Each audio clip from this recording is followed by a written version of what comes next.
cabeça, mas não é assim. Vamos lá. Senhoras e senhores, bem-vindos a mais um episódio do nosso... Eu não vou usar mais a palavra podcast, não é mesmo, professor? A gente decidiu exorcizar, né, cara? Exorcizar porque, assim, nada contra a temaqueria, eu adoro temac, mas é a nova temaqueria do mercado, né? Então, o nosso programa, esse humilde programa, onde a gente troca uma ideia com a galera que tem algo a dizer, não é mesmo, professor? Hoje aqui com a gente, Mário Vieira, veterinário da região de Campinas, veio aqui com a gente prestigiar o programa, olha só. Muito bem. O Mário tem vários assuntos para abordar com a gente, um deles é um tanto quanto polêmico para a região. Um pouco inusitado, né? Mas eu acredito que vai ser muito legal. Obrigado por estar aqui, obrigado por ter disponibilizado o seu tempo. Agradeço o convite, é um prazer enorme vir aqui falar um pouco do meu trabalho, falar um pouco da minha rotina clínica. Isso, né? Legal. Ele não comentou, mas eu sou médico veterinário há mais de 10 anos aí, e há mais de 3 anos eu estudo sobre cannabis medicinal no Brasil. E há mais de 2 anos eu prescrevo já para os meus pacientes, tá? Uhum. E assim, eu tenho resultados incríveis, né, com o uso da cannabis medicinal nos animais. Legal. Esse é um dos temas que a gente quer conversar com você. A gente vai falar sobre isso, com certeza. Com certeza é um ponto, eu acho que central da nossa discussão, tal. Quando o Zito nos apresentou, tal, o tema, a gente falou, pô, que legal, vamos discutir com ele, porque é uma coisa nova. Eu, por exemplo, eu nem sabia que poderia se desenvolver medicamento nesse sentido para animais. Uhum. Quando que começou isso? Na verdade é assim, né? Não teve muitos estudos para animais, por exemplo, para cães e gatos. O que tem é vários estudos em animais, só que eles fazem para os seres humanos. Só que todos os animais, eles são testados, principalmente os ratos, né? Então, assim, a gente sabe que funciona porque os animais, eles não têm um efeito placebo, né? Por exemplo, um ser humano, né? Tem um teste que eu estava lendo esses dias, onde é testado, dá placebo para uma pessoa e dá tantas miligramas de THC para outra pessoa. Depois a gente fala o que é os canabinoides, THC, CBD, essas coisas, que eu acho que vai ser mais interessante. E quando você fala para uma pessoa, fala assim, olha, você vai tomar 40 miligramas de THC, esse THC ele pode te deixar eufórico, pode te deixar alto, né? Pode te dar euforia, pode te dar ansiedade. E essa pessoa toma placebo, depois de ter ouvido tudo isso, ela pode ter esses sintomas, tá? No animal não tem como. Então por isso que a gente fala que funciona. Porque você não tem como você falar para um ratinho, falar, olha, você vai tomar 40 miligramas de THC e dar placebo para ele e não vai funcionar. Se ele tomar e funcionar é porque funciona, né? Então, a partir desses estudos que foram feitos em animais, a gente trouxe para a nossa rotina clínica como médico veterinário, que eu atendo cães e gatos, atendo outros animais também, mas eu não tive a oportunidade ainda de prescrever a cannabis para outros animais, né? Por exemplo, os animais silvestres, aves, roedores. Ainda não tive essa experiência, mas eu conheço já médicos veterinários que já prescrevem há algum tempo para esses tipos de animais também. Então, através desses estudos, a gente trouxe para dentro da rotina clínica e começou um protocolo de tratamento, né? E, assim, funciona, né? Uma coisa não é um placebo, né? Você não vai falar para ele, não funciona, e funciona. Então, isso que é a parte legal. Em que tipo de situações, porque, vamos lá, existem hoje os tratamentos convencionais para infinitos tipos de doenças que os bichos têm e tal. Em que tipo de situação é prescrito o THC ou a cannabis, enfim? Depois você pode explicar pra gente o que é cada coisa, mas em que tipo de situação que isso é previsto, essa prescrição? Olha, no começo da minha carreira, eu só consegui... Primeiro que existe um preconceito gigantesco, né? A gente tá falando bastante de cannabis aqui, pra quem não sabe, cannabis sativa é o nome da maconha, né? Maconha. É o nome da maconha, né? Que é demonizada aí em mais de diversos países, né? E no Brasil ainda não é legal, né? Nos Estados Unidos, Canadá, já tem vários estados que funcionam, alguns países da Europa já são legais, né? No Brasil ainda não, então a gente tem um preconceito gigantesco por trás desse medicamento novo que tá aí. A gente fala novo porque ele tá desde os anos 80 aí, né? O uso dele é milenar, né? A gente sabe que durante as histórias aqui já foi usado na Índia, China foi o primeiro país descrito na história que foi usado, tá?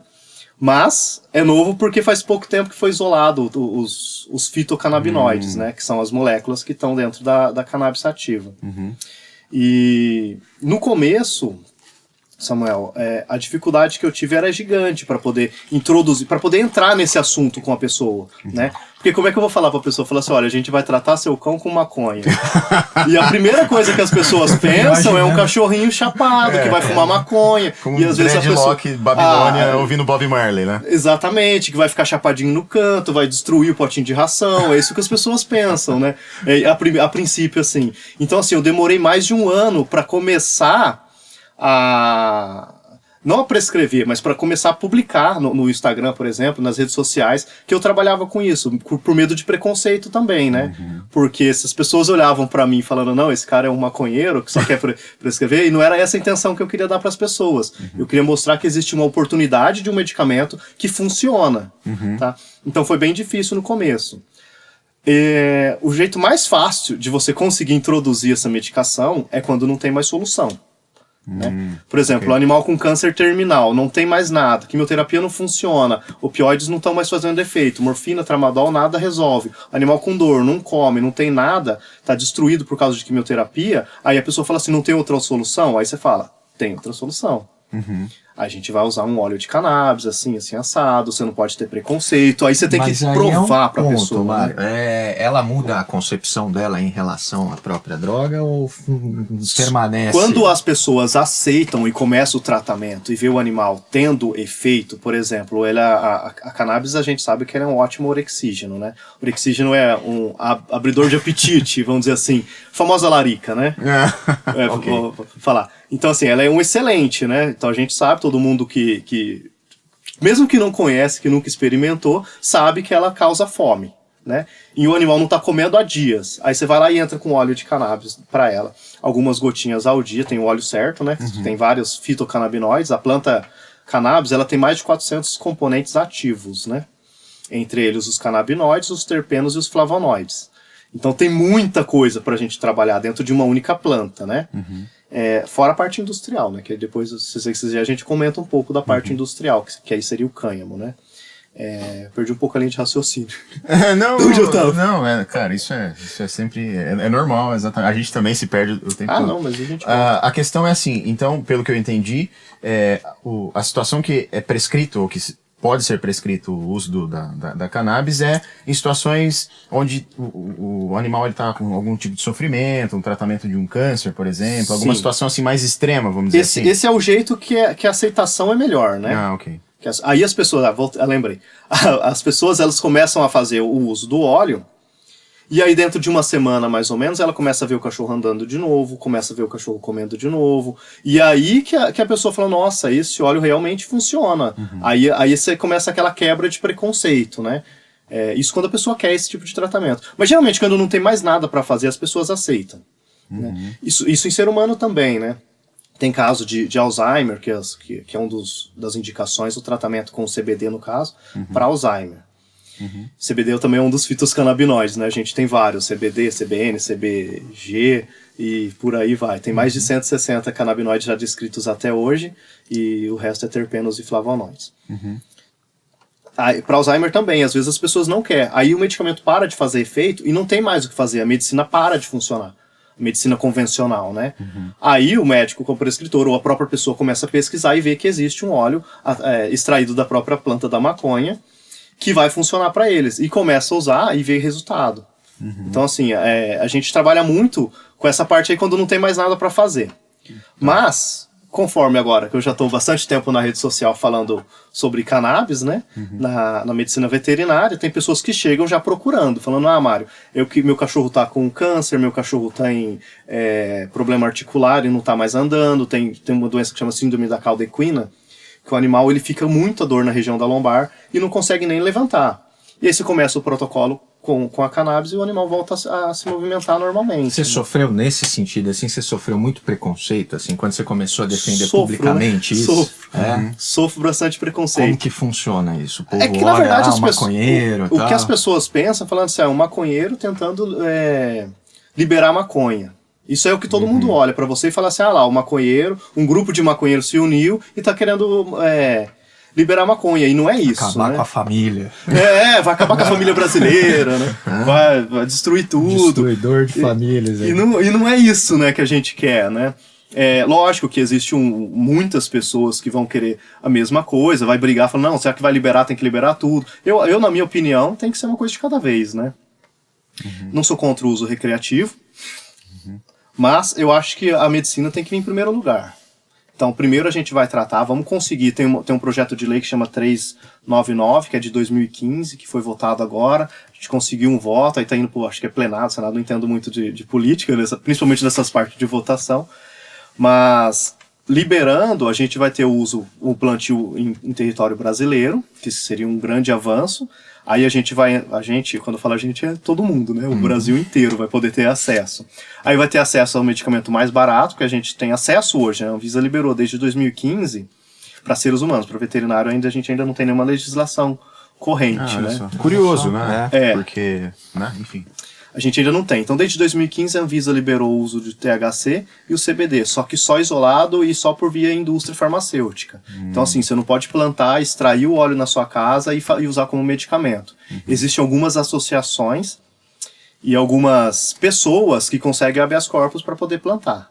Né? Aí você pode plantar seu medicamento dentro da sua própria casa, que a gente fala medicamento é plantar maconha dentro de casa, extrair o óleo ali dentro, e aí daí você fazer o próprio uso. Mas tudo isso envolve um processo jurídico, vamos supor. Envolve um processo jurídico gigantesco. Você tem que entrar com um advogado, provar que você precisa daquilo. Você tem que entrar com um laudo médico, você tem que entrar com... É uma papelada gigantesca.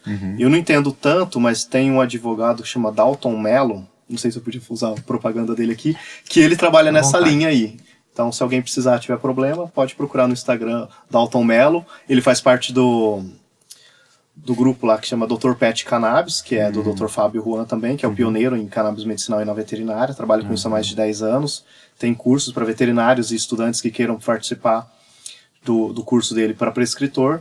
E vai abrir uma nova turma agora em novembro. Inclusive, eu vou fazer também. Você importa nesse sentido, então? Por não ter a autorização, legislação, é importado os medicamentos? Tudo importado. No Brasil ainda é, para humano, né? Mas existem, hoje em dia, várias associações, né, no Brasil que trabalham com isso, ou com importação, ou com o próprio plantio, né?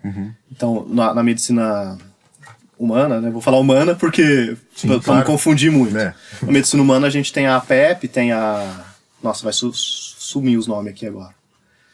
Tem um monte. São órgãos que cuidam... São associações, as pessoas que se unem, né? Para poder, junto à lei, criar uma legalização para eles poderem plantar e fabricar o óleo. E aí vender para as pessoas que precisam, né? Por exemplo, um medicamento à base de THC que vem importado custa uma média de R$ 2.500. Agora, um óleo... É para gente rica, né? Não tem como. Por exemplo, se eu precisar desse óleo, eu não consigo ter esse acesso. Eu não tenho R$ 2.500 para pagar por um mês, entendeu? Um medicamento que dá por um mês. Aí as associações vêm diferente. Elas vêm com óleo, com a concentração que precisa, em uma média de R$250 a R$500, né? Então, assim, é mais acessível. Ainda não é uma coisa muito barata. Né? Ainda é caro, né? Ainda é caro. Com a legalização, enfim, para uso medicinal, teoricamente o custo deveria baixar e se tornar algo acessível, né? Mais acessível. Porque aí você consegue ter um plantio, né? Você consegue... A partir do momento que você consegue plantar, é mais fácil você conseguir extrair, né? Claro. E falando também um pouquinho de economia, se a gente conseguisse plantar cannabis no Brasil para uso industrial, a gente poderia fazer papel, combustível, medicamento, óleo, toda a parte de cosmético, tudo isso a gente consegue fazer. Então, para um país quebrado como o Brasil, eu acho que seria uma boa levantada para a parte econômica do Brasil. Interessante, a gente vai falar mais sobre isso. Pode.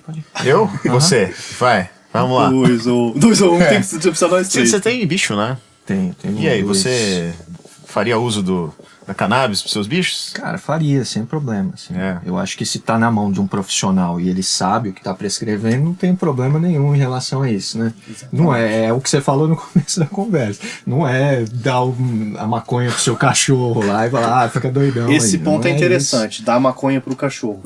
Porque esses dias eu recebi uma mensagem falando assim, eu peguei um pedaço do prensado, que a pessoa era usuária, e dei pro meu cachorro. Aí é um problema gigantesco, porque aí você vai ter intoxicação desse animal, podendo levar o animal a óbito. Então, assim, não faça nada sem uma prescrição de um médico veterinário, sem prescrição de um médico para o ser humano. Acho que essa é a frase mais importante de dizer e resumir tudo isso. Porque uma coisa é o óleo, né? O óleo ele passa por um processo, que é onde a gente legal extrai você explicar tudo. isso. A gente tem a planta. Sim. Bom, da planta você falou vários nomes difíceis aí e tal.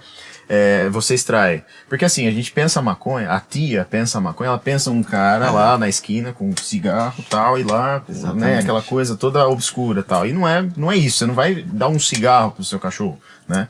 É toda uma extração que é feita, assim como um medicamento, que muitos deles, aliás, a grande maioria, me corrija por favor, são extratos de plantas, de compostos naturais, né? Quase todos. Então como é que é? A gente tem a planta. A maconha é uma planta, pra quem não sabe, pessoal, a maconha é uma planta, né? Não é um cigarro. Né? Não é um cigarro, não é um tijolo que a gente vê no Tatenão lá, né? Não é isso. Não, e assim... E como é que é extraído isso? Como é que é dividido isso? E como é que é ministrado? Só pro pessoal não imaginar que, você vai pegar um cigarro de maconha e dar pro cachorro, dar pro gato. Não é isso. Se você der maconha in natura pro animal, você vai causar uma intoxicação, conforme eu já falei. A maconha é uma planta, né? Como o Samuel falou, que tem... que ela dá aqui, tem umas pessoas que chamam de erva, flor, mas na verdade é um fruto, né, do que a gente usa, da planta fêmea, né, é um fruto partenocárpico, como a banana e aquela uva sem semente, né, é igual, porque a gente chama de flor tudo aquilo que dá pólen, né, e a planta da cannabis, ela não dá pólen. A fêmea, o macho dá. O macho é uma flor, ou a fêmea. Vamos falar isso, né, são plantas sexuadas, então elas precisam do macho e de uma fêmea para poder gerar sementes, né? A planta fêmea, quando ela é plantada isoladamente, ela cresce e dá frutos sem sementes. Que aí a gente tem uma concentração maior dos canabinoides, que são os princípios da planta, tá? A planta demora aí uma média de 6, 7 meses para florir, vou falar florir porque é o termo que todo mundo mais usa, então para dar frutos. Plantada dentro de indoor, né, dentro de casa, com iluminação e umidade adequada, ela pode ter até a cada 3, 4 meses você ter uma produção de frutos. Desses frutos é extraído, então ele passa por um processo, né, de aquecimento, de descarboxilação, porque todas elas vêm de forma ácida, né, os canabinoides ela vem de uma forma ácida. Então ela passa por um processo de descarboxilação para poder ter o princípio ativo funcional, né? Por exemplo, o THC. Na planta, ele é o THCA, que é o THC ácido, né? THC é o tetrahidrocannabinol, né? Canabinol ou canabidiol? Tetrahidrocannabinol, E o CBD é o canabidiol, tá? Ok. O THC é o principal responsável pelo pico de euforia, que é o que os usuários mais querem, né? Que é o relaxamento, ficar alto, né? Como o pessoal chama de alto, que você fica alto. E o CBD é o contrário disso, né? Eu vou falar do THC e do CBD, que são os dois principais fitocannabinoides que é encontrado, tá? O pessoal chama muito de óleo de CBD, mas o óleo não é de CBD, o óleo é de cannabis, né? Rico em CBD, né? Certo. E o CBD, ele age ao contrário, ele age como um ansiolítico, então ele diminui a ansiedade e diminui os efeitos colaterais, os efeitos psicotrópicos do THC, né? Que é essa parte de deixar o bicho, as pessoas alta, né? Seria a intoxicação. Explicado, acho que tá explicado essas duas partes, mais ou menos. E o que é prescrito, então, por exemplo? O que é prescrito é o CBD? Ou é o THC? Depende. Depende de cada, você vai identificar de cada caso, né? O que aquela situação demanda. Então, se ele precisa ter mais apetite, você vai aumentar a concentração de um. Se ele precisa ter mais uma analgesia, porque ele está sentindo dor, você vai aumentar a concentração de outra. É tipo... Exatamente. O que a gente fala é que nunca pode ter porque os óleos que são vendidos hoje, principalmente os importados, né, que tá na indústria farmacêutica, são uso isolado, né? Então eles pegam esse CBD, por exemplo, tira todos os outros canabinoides, terpenos e flavonoides que existem na planta e mistura junto com óleo, geralmente azeite de oliva. Mas pode ser com óleo de coco e por aí vai. E aí sim é feito o medicamento, mas de uso isolado, né? A gente já sabe, tem estudos falando que o uso isolado do CBD, a gente tem aquela curva que chama de U invertido, né? Então ela começa a fazer efeito, você vai aumentando a dose, vai aumentando a dose, vai aumentando a dose, vai aumentando a dose, chega um momento que ela atingiu o pico máximo, ela começa a cair, para de fazer efeito, né? E por que a gente fala de um óleo full spectrum, que seria com todas as propriedades da planta, né? Porque a gente consegue, ao invés de um invertido, você consegue numa linha reta e conseguir trabalhar com isso. Por quê? Legal, Porque existe um efeito que chama efeito entourage ou comitiva, que é onde todos os componentes da planta agem em conjunto dentro do corpo do animal.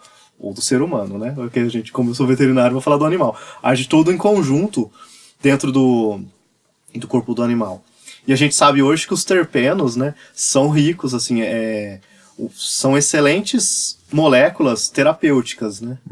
Entendi. Então, quanto mais componentes tiver, quanto mais natural, vamos dizer assim, sem isolar cada um, teoricamente, mais benéfico seria, vamos mais dizer assim. eficiente ao mais medicamento. Eficiente. Mais Legal, eficiente, com certeza. Interessante. Aí o que a gente consegue determinar, né? Existe mais de 400 tipos de subespécies, de genéticas da planta, né? Existem nos Estados Unidos uma competição, Estados Unidos, Uruguai, competição de planta, que aí você vai cruzando genética e aí você consegue atingir genética. Então a gente tem genética que tem THC gigantesco, né, que chega até 40% de THC, tipo 5% de CBD só, e a gente tem genética que tem até 0,3% de THC e CBD gigantesco, né? Então, quando a gente fala assim, eu quero um óleo rico em CBD, então você vai buscar a genética, produzir o óleo através dessa planta, que aí você vai ter um óleo rico em CBD. Através de genética da planta. Então a gente trabalha junto com genéticas, dentro de um laboratório a gente consegue ter um óleo rico de uma coisa ou de outra. Pelo que você está falando, os resultados que houver medições e tal, eles se apresentam melhores que medicamentos convencionais, a gente pode afirmar assim. E sem efeito colateral. Então, É isso que eu ia te perguntar, tem observado algum colateral? Do tipo, o animal começa a comer tanto que você perde o controle ou algo assim? Como a gente trabalha com gotas, né? Então, a diferença do medicamento e do veneno é só a dose, né? Claro. Então, da intoxicação para uso terapêutico é controle de dose. A gente sempre começa com a menor dose possível e vai subindo aos poucos, né? Eu começo um protocolo, geralmente, com óleo... Em cães e gatos, eu uso bastante THC. Por quê? Porque eles têm mais receptores do tipo 1 do que receptores do tipo 2. Para falar disso, eu vou ter que entrar no sistema do canabinoide. Para você que está nos assistindo, você está produzindo canabinoides agora dentro do seu cérebro. Tá? O nosso corpo produz, tá? Existem um sistema dentro do nosso corpo, do corpo dos cães, você sendo a favor ou contra, independente da sua crença, independente da sua raça, você produz canabinoides dentro do seu corpo. Tá? Nesse exato momento você está produzindo canabinoides dentro do seu corpo. Agora vai ter gente desligando o celular. Eu não produzo. Yuri está ofendido aqui no estúdio. Yuri é o produtor. Vai sair do estúdio. Cara. Não tem como. O sistema endocannabinoide, ele é importante desde a concepção até a morte. Então ele está presente, tá? O sistema endocannabinoide, ele é composto por receptores canabinoides, então são os dois principais, que é o CB1 e o CB2, tá? Onde o CB1, ele é mais encontrado em sistema nervoso e o CB2 mais no sistema imunológico. Vamos entrar agora numa aula aqui, gente. Se tiver um quadro, a gente vai pôr no quadro. Uma aula aqui. É para ficar fácil de entender. Então, o sistema endocannabinoide, ele funciona como um sistema chave-fechadura, como eu costumo dizer assim, né? Onde a gente vai ter uma célula, e nessa célula a gente vai ter uma fechadura. E aí vem o canabinoide, que seria a chave, e conecta nessa fechadura, vamos dizer assim, e começa a ter uma função dentro da célula. A função dele vai ser para diminuir a funcionalidade da célula ou para aumentar a funcionalidade da célula. Para quê? Para causar uma homeostasia, um equilíbrio, tá? Do corpo. Então, a partir desse momento, a gente começa a falar da parte de tratamento, né? Então, a gente fala assim, a gente está com um problema imunológico, o CBD ele tem maior afinidade aos receptores CB2, então a gente vai entrar com óleo rico em CBD. Tá? O animal tem um câncer. A gente sabe que óleo rico em THC é melhor para pacientes com câncer. Então aí a gente consegue trabalhar, tá? Eu acho interessante porque assim, tem uma restrição muito grande em relação a esse assunto, pouca divulgação em relação a isso, a real é essa, tipo, não conheço mais ninguém que fala sobre esse assunto em cachorros, a não ser você. Assim, na região. Claro, com certeza. E pelo que você me fala, esse fitocanabidiol, me corrija se eu estou errado. Fitocannabinoide. Ele é um princípio ativo como qualquer princípio ativo de remédio, que pode ser nocivo se for isolado, se tomar isolado qualquer princípio ativo de remédio, você vai morrer. Ou, como ele disse, a dose. Né? A diferença entre o veneno e o remédio é a dose, né? Você vai tomar 1 litro disso... Que é uma comparação legal? Todo medicamento para o coração é retirado de veneno de cobra. Todos os... Como chama? Qual é o nome do remédio de coração? Esqueci. Omeprazol, não. Não, omeprazol não é do coração, cara. É zoeira, é uma piada. Não. Aqueles Pril da vida, Captopril, Benazepril, Enalapril, todos eles são... Okay. Para pressão, isso aí? São para pressão. Eles são retirados de veneno de cobra. Então, assim, se você tomar uma picada de cobra, seu coração para. Mas se você tomar uma dose desse isolado, arrumado no laboratório... Você bate as botas, vai embora. Não, se você pôs certo, virou Benazepril, você toma, seu coração melhora, você consegue ter uma qualidade melhor. Então, assim, uma comparação do que é veneno do que é medicamento. Aqui entra a ciência, né? Pra isso, exatamente. Testar e fazer acontecer. Cara, eu queria entrar numa questão que, assim, evidentemente que a gente vai falar bastante, estamos falando bastante sobre a questão dos componentes da maconha, do uso medicinal da maconha para uso veterinário e tal. Mas, cara, falando um pouco especificamente da veterinária como um todo, a gente observa que, assim, esse mercado pet, mercado veterinário, é um mercado que está em expansão já tem alguns anos. A gente percebe, assim, me corrija se eu estiver errado, os casais estão tendo menos filhos e mais cachorros, mais gatos, né? Eu sou um exemplo, né? Por enquanto não tenho filho, mas tenho lá 2 cachorros. O Felipe também tem 2 cachorros aí, por aí vai. Cara, tá tendo uma demanda bastante grande disso e tá tendo essa mudança. Você tá observando isso? Faz sentido isso? É assim Faz mesmo? sentido. Os cachorros estão sendo criados, né, os animais estão sendo criados como um filho das pessoas hoje em dia, né? As pessoas não estão deixando os cachorros serem cachorros, né? Os cachorros hoje em dia estão sendo uns bebês, né? né? A roupinha colorida, não sei o quê e tal. Banho a cada 3 dias, dependendo do animal. E na natureza o cachorro não precisa tomar tanto banho assim, né? Ou ele mesmo se limpa. Eu busco muito a ancestralidade dos animais, né? Por exemplo, eu gosto de trabalhar bastante com medicina integrativa. Então, a integrativa a gente tenta deixar o animal mais natural possível. Né? Esse negócio de, tem que dar banho a cada 3 dias. Economicamente falando, é bom, né? Mas pro animal, pra pele do animal, você limpar toda a defesa natural do animal, não é tão legal, tá? Então o mercado cresceu bastante dentro da medicina veterinária.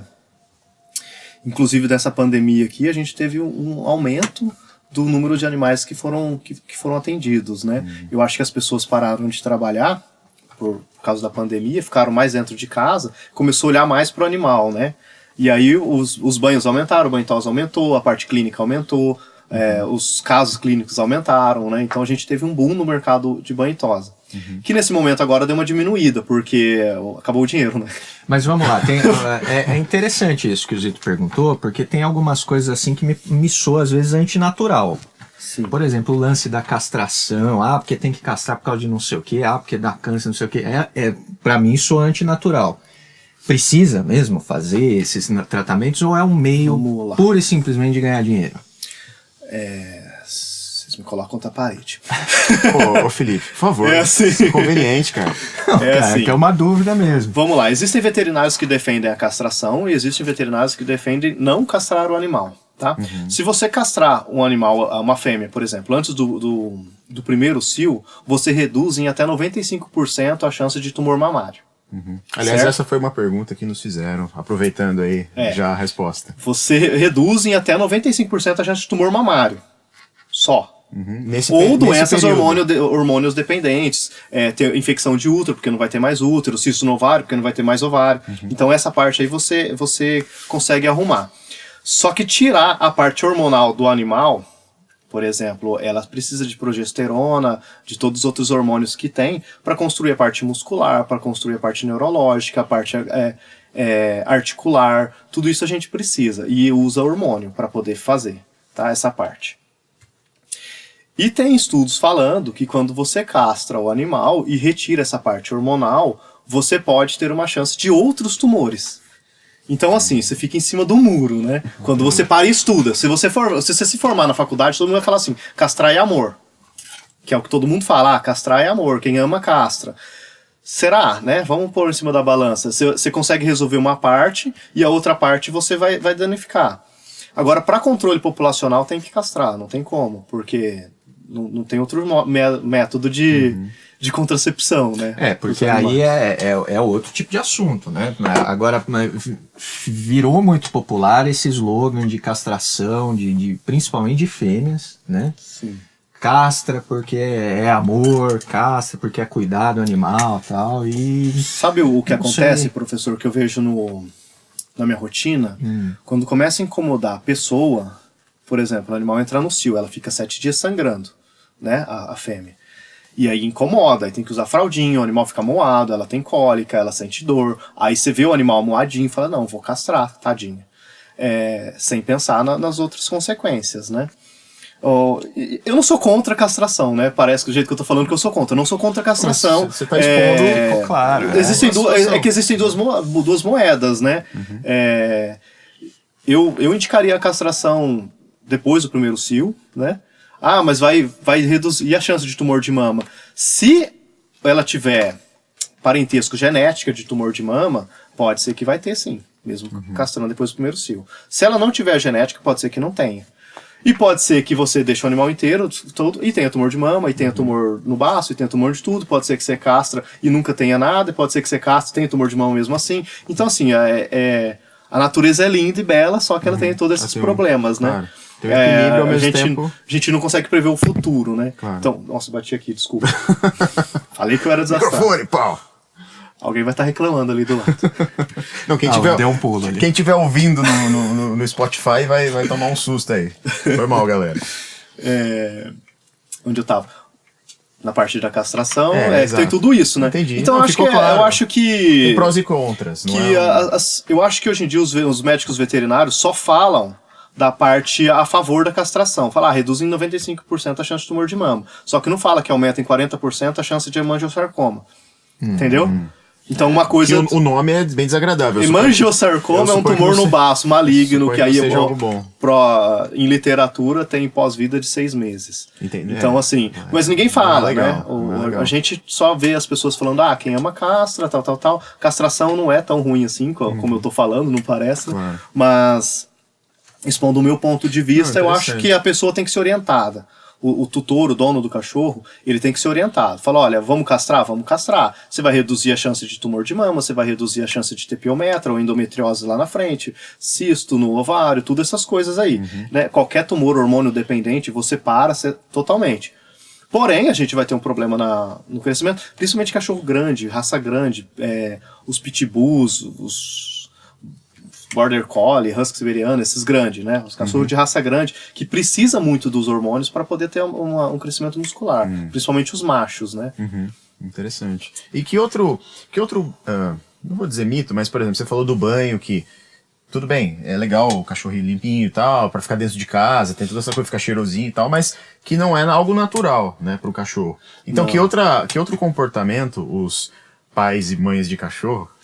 tá na moda essa palavra. O que eu gosto de fazer é o seguinte, você pode dar o banho semanalmente, mas deixa o cachorro ser cachorro, entendeu? Leva ele num parque pra cavar um buraco às vezes, sabe? Deixa ele se sujar também, né? E depois você leva o banho pra limpar, porque ele vai ficar dentro da sua casa, né? Diferente de um cachorro de quintal, que aí, na minha opinião, uma vez por mês tá ótimo. Né? Uma vez por mês aí, ó.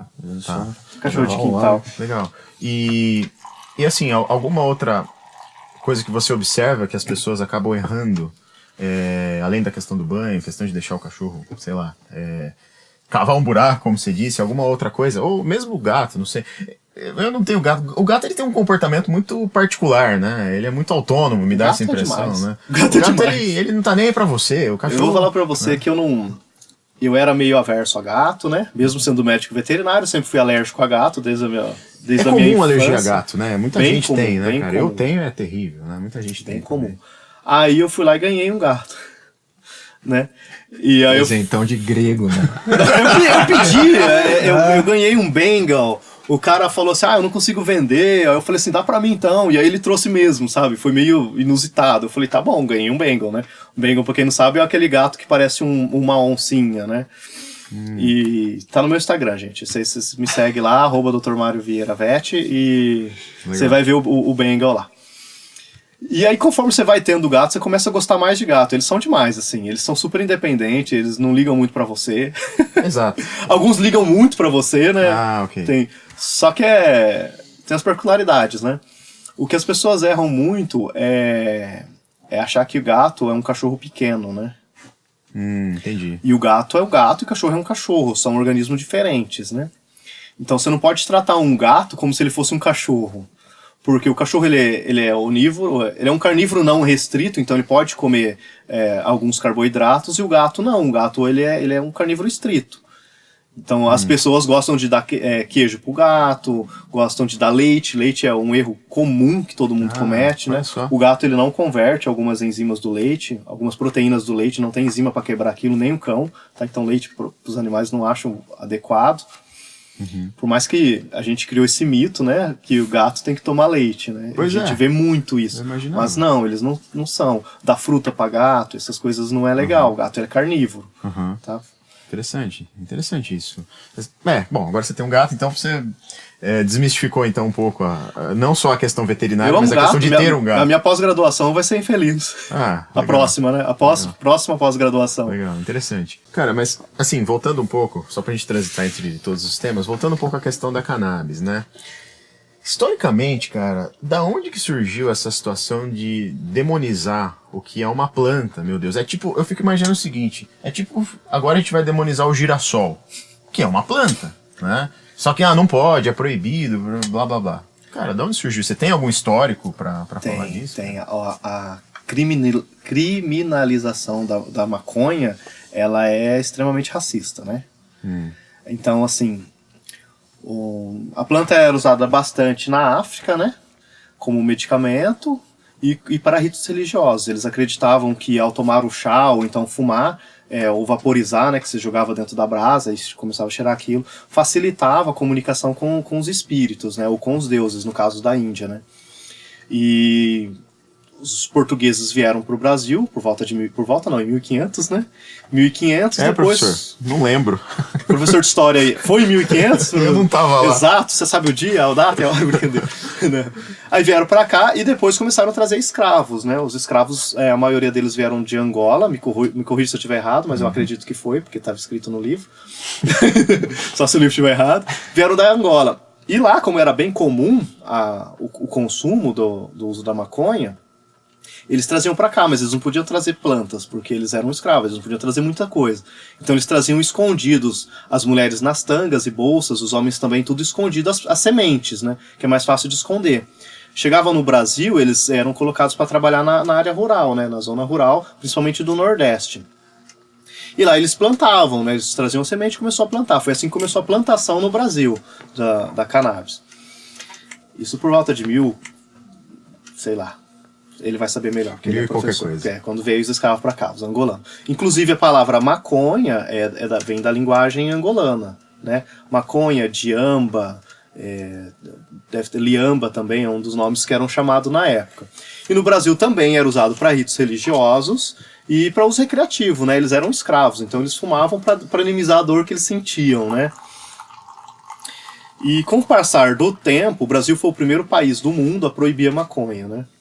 Então, com o passar do tempo, como era consumido principalmente para a parte preta e a parte pobre do Brasil, os grandes chamavam aquilo de fumo de negro, né? E eu não vou saber o nome das pessoas, dos políticos, mas um dos políticos começou a chamar quem usava cannabis de maconheiro. Então, o termo maconheiro é um termo racista também, tá?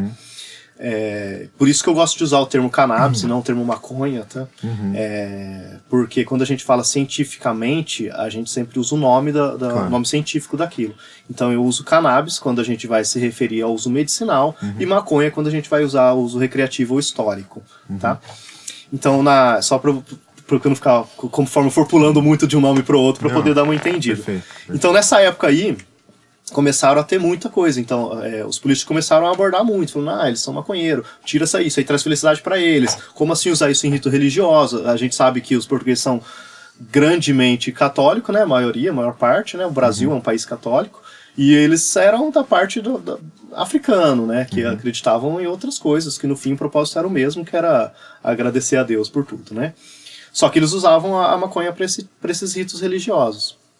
Tem a ver com o trabalho em si também, né? Sim. Na realidade, quem usava entorpecentes ficava imprestável pro trabalho, ficava ocioso. Então, nessa relação de trabalho escravocrata, principalmente, virou um problema. Eles precisavam dos mais produtivos, Sim. assim, os mais... Entendi. E aí um escravo chapado não rendia, né? Eu fico imaginando, né? Ele vai querer comer uma pizza em 1500, nem existia. Mas já que a gente entrou no uso recreativo, também tem várias camadas de discussão também, né? Ixi, Dentro da medicina, principalmente, por exemplo, afeta o desenvolvimento cerebral? A utilização? Não, de jeito nenhum. Não? Tem um estudo, vamos por parte então. Vamos voltar para a parte medicinal agora, um pouquinho da história. Mas vamos voltar na história um pouquinho. A partir de um certo tempo, os políticos começaram a proibir o uso da maconha no Brasil, por causa que o uso era geralmente mais por pretos e pobres. Então eu falo que a proibição no Brasil e nos Estados Unidos também foi racista.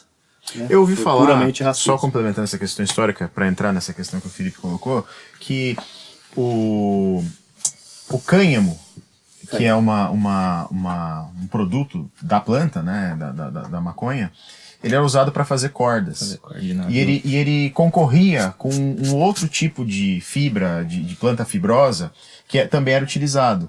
E essa concorrência despertou, vamos dizer assim, um interesse por parte da indústria em também não promover ou não deixar que a maconha fosse utilizada para isso também. Eu não sei se isso faz sentido ou se é mito. Faz sentido. Né? No Brasil, eu não conheço essa história.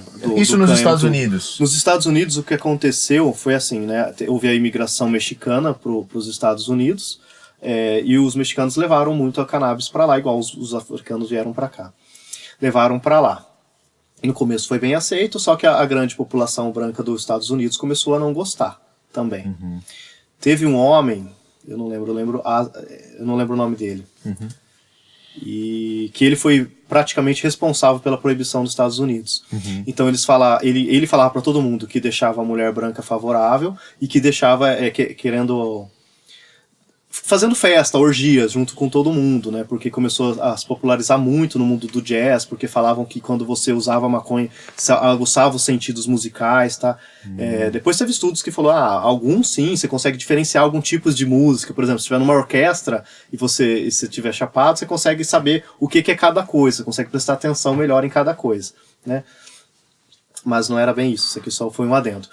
E aí esse cara começou a proibir tudo, então teve a lei que chama Tax Act, se eu não me engano, que é dos Estados Unidos, lá, de 1937. Eu lembro a data, mas não lembro o nome certinho da lei.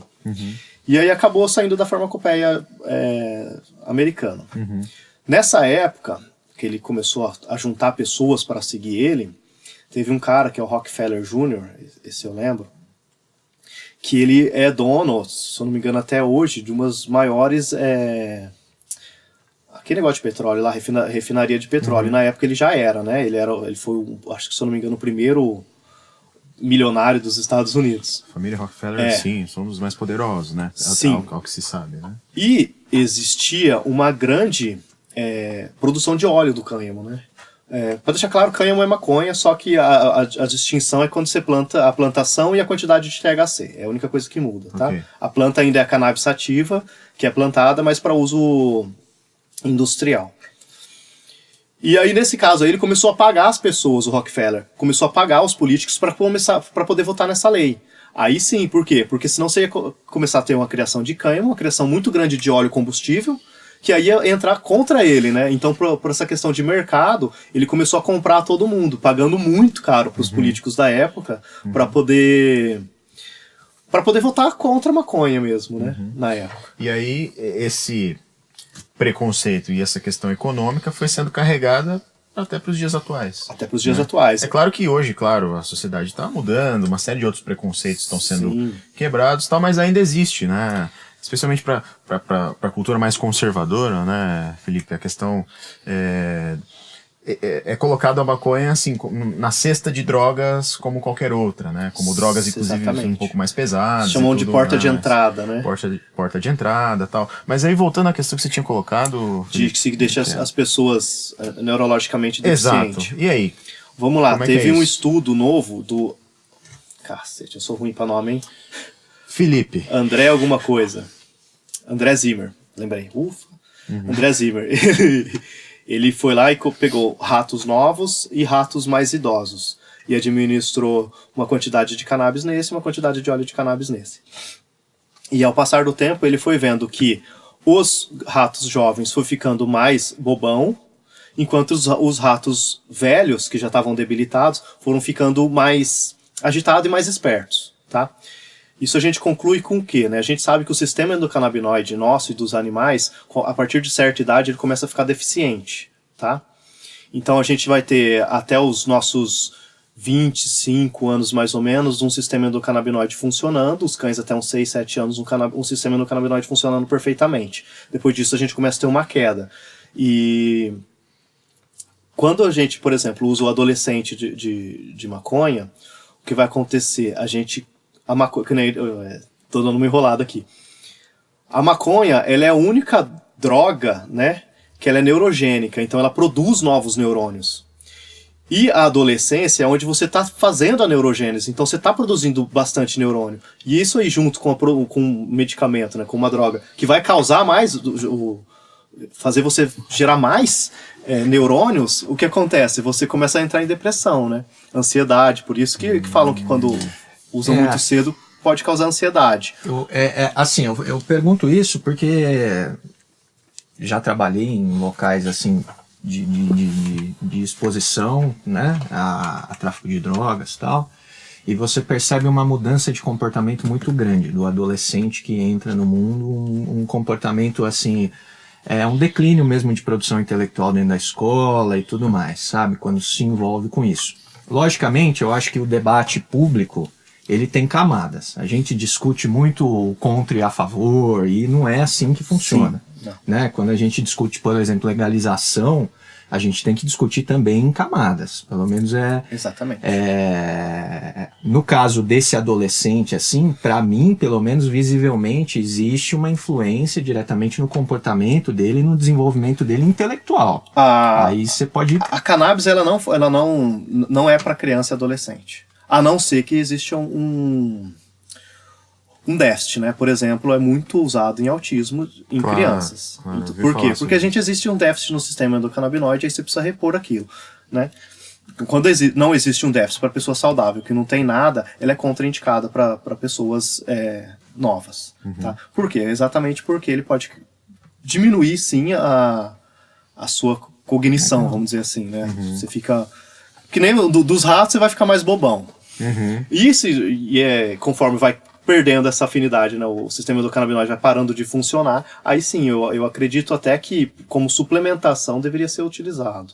Né? Não só quando tem uma doença muito séria. Não, eu acho que até como suplementação, a partir do... E você acredita que isso possa acontecer para os animais, já, né, você observa mais, mas para o uso humano, por exemplo, como um suplemento qualquer que você encontra na farmácia, a gente consegue olhar isso, não estou falando aqui do uso recreativo de fumar maconha, isso é outra história, mas eu digo como um suplemento mesmo, farmacêutico, você vai na farmácia e tem um suplemento. Nos Estados Unidos já tem nas farmácias. Já existe. Lá ficou amplamente popular, né? Existe nos estados que são legalizados, né? É diferente daqui, então, você entra na farmácia e você pode comprar a bala de CBD, chocolate com CBD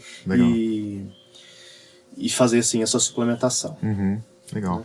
Cara, estamos falando bastante sobre essa questão da cannabis, do uso medicinal, que a gente falou do tabu que é esse tema, das suas dificuldades que foram introduzir esse tema para as pessoas e tal.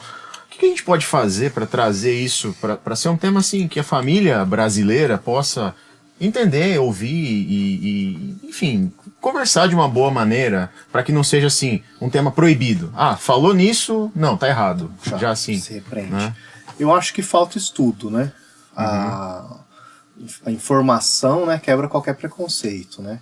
A partir do momento que você estuda, começa se põe para estudar, para ver sobre aquilo, você começa a ver como que funciona e aí diminui essa parte de preconceito, né? Que a gente sempre fala, conhecimento cura preconceito, né? Mas eu acho que vai demorar um pouco ainda. Tá. Porque historicamente é errado, né? A maconha, né? Historicamente a gente veio de proibição. Quando criança você aprende, não, isso faz mal, isso é droga, isso faz mal. E dar droga pro medicamento pra gente conseguir mudar isso, a gente tem que mudar a cabeça de muita gente. Talvez a próxima geração consiga mais fácil do que essa geração que a gente tá agora, né? Mas a gente tá aí na luta, né? Entendi. Então, quer dizer, a gente tá num caminho, só que é um caminho árduo, vamos dizer assim. Sabe o que tem que fazer? Vocês alunos aqui, olha aqui pra mim. Escrevam, tá? Escreva bastante, artigo científico. Cientificamente, só falar, funciona, não resolve. Funciona, olha aqui. Eu tenho artigo feito, eu tenho relato de caso, eu tenho revisão de literatura. Então, assim, precisa escrever. A parte científica do Brasil é pouco estimulada, né? Eu acho assim, e se eu puder eu vou estimular, escrevam.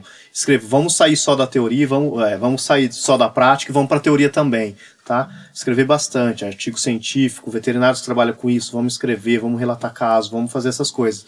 Porque só assim a gente vai conseguir ter uma ciência... evidência e ciência junto, né? Claro. Que eu acho Mas que é isso a que melhor você está coisa. fazendo também é muito importante, que é a divulgação acima de qualquer coisa, Sim, né? com preconceito ou Falar não. sobre isso. Eu acredito assim, né? No começo, que nem eu falei, na rede social, a partir do momento que eu postei a primeira foto sobre cannabis, os 30% de quem me seguia parou de me seguir. Teve esse fenômeno. Sim, aí eu falei tudo. Só que antes de postar, eu conversei com um rapaz que mora no... Acho que é Ceará, o nome dele é Gustavo Sá. Que ele é médico veterinário, já prescrevia, e falei, cara, eu já trabalho com cannabis e tal, tô pensando em postar. Ele falou, você acredita? Eu falei, não, acredito, eu vejo na minha rotina clínica que funciona. Ele falou assim, cara, eu moro no Ceará, aqui é todo mundo bem mais difícil, e eu consigo falar, você que mora em Campinas, São Paulo, você não vai ter tanta dificuldade. Põe, você vai perder seguidor. Ele falou, você vai perder seguidor. Claro. Mas ele falou, eu perdi um monte de seguidor, mas voltou dobrado depois. Porque você vai funilando quem você quer, né? E eu acho que você tem que divulgar, sim, porque é uma medicina relativamente nova, né? Mas já tem bastante trabalho científico, já tem um estudo gigantesco em cima, a gente já tem comprovação que funciona. Né? Não, e o fato é que o centro da discussão é a divulgação da ciência em si, Claro. né? Então, se fica todo mundo amedrontado de se colocar no debate público, logicamente que nunca vai mudar isso. Então é importante ter essa... E a ideia do nosso espaço é justamente isso, né? Trazer temas que eventualmente podem não ser tão confortáveis assim, de todo mundo escutar, né? Exato, mas que, cara, vamos ouvir, vamos entender, independente se as pessoas concordam ou não. Cara, é um tema que tem que ser colocado à mesa. Uma coisa que no meio a gente fala assim, não espere precisar para apoiar, né? Não espere você estar com câncer terminal ou alguém da sua família, ou uma doença esclerose múltipla, para você falar, vou buscar esse tratamento agora. Não, estude agora, veja como funciona, né? Uma hora ou outra você pode precisar, você, alguém da sua família, seu cachorro, seu gato, seu passarinho, alguém pode precisar dessa medicina que... Por mais nova que seja, né, é amplamente utilizada já quase no mundo inteiro. Muito bem. Bom, a gente estamos nos encaminhando aí pro final. Eu queria só colocar aqui algumas questões que o pessoal colocou pra gente. Vamos ver aqui. Nossa audiência é sempre muito qualificada, não é mesmo, professor? Ótimos. Tem um pessoal muito engraçadinho aqui que posta umas coisas, mas eu vou deixar um pouco de lado essas questões. Mas vamos lá. Sobre a questão de cortar a orelha do cachorro. Antes era comum isso, né? Era comum ver o pessoal cortando por uma questão estética e cortar o rabo também. Exatamente. Como é que é isso? Pode? Deve? Acho que deve não, né? Mutilar. É proibido por lei já a amputação de membros, né? Tanto a orelha quanto o rabo é uma amputação, né? E graças a Deus não pode mais, né? Beleza, por estética, o pitbull, ele fica mais bonito esteticamente, mas é uma maldade, né? Você não cortaria uma orelha do seu filho porque ele tem uma orelhinha de abano, você mesmo ia lá e cortar, você não faz isso, entendeu? É um pouco assustador. Você não faz isso por estética, você fala, eu nasci muito orelhudo, vou arrancar uma parte, então... Meio nazista, quando a gente, eu gosto sempre de comparar com alguma coisa que tá dentro da sua casa, que é para as pessoas falar, nossa, é verdade, né? Já não cortaria. Que os animais estão cada vez estão presentes dentro da casa como uma criança, né, como um filho, então fica aí a analogia e tal. Tem a questão sobre a castração, que você comentou, né, deu o seu parecer. É um tema, né, dentro da veterinária, aparentemente, polêmico. A gente viu que é um tema polêmico, mas você deu as duas posições, os dois lados, vamos dizer assim, da moeda e tal. Castração em aves. Existe, não faço porque eu não sei, mas existe. Existe isso. Então. Nunca estudei, nunca fiz essa parte. Quando procura, eu sempre oriento outros médicos veterinários que já estão há mais tempo no mercado, que trabalham só com aves, por exemplo, trabalham só com silvestres. Em Campinas a gente tem clínicas, mais de uma clínica só especializada em silvestres, né? Eu faço a parte de atendimento, cirurgia em geral, mas a parte de castração eu não entendo, mas existe. Legal. Bom, ok. Sabia disso, não. Como escolher a ração ideal para o cachorro? Polêmico de novo. É uma questão polêmica? Opa! Não, vamos lá, porque assim, eu como médico veterinário da medicina integrativa, eu defendo rações sem grãos, já que vai dar ração, ou alimentação natural, tá? Quando a gente fala assim, o cão ele é um carnívoro não restrito, então ele pode comer alguns tipos de carboidratos, tá? Ele até digere alguns carboidratos. O gato não, o gato é carnívoro. E a gente sabe que as rações comerciais hoje tem de 20% até 40% só de carboidrato. E carboidratos vindo de grãos, com transgênico, né? Então eu fugiria desses tipos, os mais famosos aí, eu daria uma fugida. Tá. E entraria com alimentação livre de grãos. Eu não vou falar de marca porque ninguém me paga. Tá, ok, justo. Mas foge. Existem vários alimentos grain-free, que então, são livres de grãos. A sugestão é a pessoa olhar no rótulo ali, ver a quantidade de carboidrato, ou que seja, no caso dos grãos, e ela tem que ter, então, mais proteína, vamos dizer assim. Mais proteína. Existem rações aí que é 95% só a base de proteína. Não tem como uma ração sem 100% proteína, porque não dá liga, né? Mas aí eles não usam grão, usa batata, usa mandioca, usa abóbora, que são enriquecidos aí alguns com quinoa, com cúrcuma, que é bem legal. O cúrcuma é um excelente anti-inflamatório natural, para os cães também. Então, assim, é polêmico sim, porque quando a gente vai partir para a ancestralidade, né, os animais eles comiam a caça, né? Os cães, por exemplo, às vezes demoravam 2-3 dias para conseguir comer alguma coisa. Aí a parte que ele comia alguma frutinha que caía no chão, comia alguma outra coisa, né? Desse tipo, mas exclusivamente ele é um carnívoro não estrito, porque ele consegue digerir alguns carboidratos, mas ele comia caça. Então... Interessante. Interessante. É, vamos lá. Cara, eu nem sei o que falar sobre essa frase aqui, mas eu vou colocar para finalizar aqui com humorismo. Vamos rir. Bolsonaro mostrou a cloroquina para Ema e a Ema ignorou. Seriam as emas animais mais inteligentes que os humanos? Ai, gente, quando a gente fala de animais, né? Animais... Polêmica, hein? Com esse humorismo. Algum comentário sobre isso, Dr. Mário? Prefiro não comentar. Obrigado aí pela... Não vou pôr posição política nesse local, porque muito, fica bem difícil pra mim. Muito divertido. Não, aqui a gente pode sair na porrada, inclusive, sobre política, né? Fica aí aberta a discussão sobre as emas, então. As emas. Né? Eu acho que precisa de mais estudos, porque estudar tanto os humanos quanto as emas, eu acho que é pouco difundido. Esses estudos. Ai, meu Deus. Enfim. Certo, Zitone? Cara, eu tô até desconcertado aí, mas enfim. Cara, eu acho que foi um papo bem interessante, né? Deixa eu colocar um papo aqui, ó. O Siddhartha Ribeiro é um grande estudioso brasileiro atual sobre cannabis medicinal. E ele fala assim, só pra concluir mesmo. Opa. E ele fala assim que a cannabis está pro século XXI como os antibióticos estejam pro século XX. Então, assim, é a medicina nova que vai chegar aqui e vai vir com tudo. Legal, tá? Legal. E a liberação da maconha, ela tem que vir junto com a reconstrução social, reparação social, na minha opinião. Isso aí eu falando, não é ele mais não, claro. eu falando. Então eu acho que sim, se liberar a maconha no Brasil, uma parte tem que ir para o sistema público, principalmente a parte de saúde e educação. Sem isso daí eu acredito que nem vale a pena liberar. Sem reconstrução social... Provavelmente a gente vai, daqui a alguns meses, falar novamente sobre isso, voltar de repente a conversar conforme a coisa foi evoluindo, porque a gente não falou aqui de alguns aspectos econômicos sobre a questão de uma eventual liberação, inclusive a gente vai deixar enquete aí se você é a favor ou não ou contra, né, a liberação da maconha, tanto para uso medicinal quanto para uso recreativo, né? Industrial. E industrial, enfim. Né? Essa discussão tem várias frentes para abordar. Nossa. Né? E é importante ser abordada com cuidado, tal, sair um pouco dessa dicotomia de contra a favor e trazer uma discussão séria, de fato, que não tem profundidade dados, né? a discussão Com dados, no Brasil. informações, Né? ciência. Exatamente.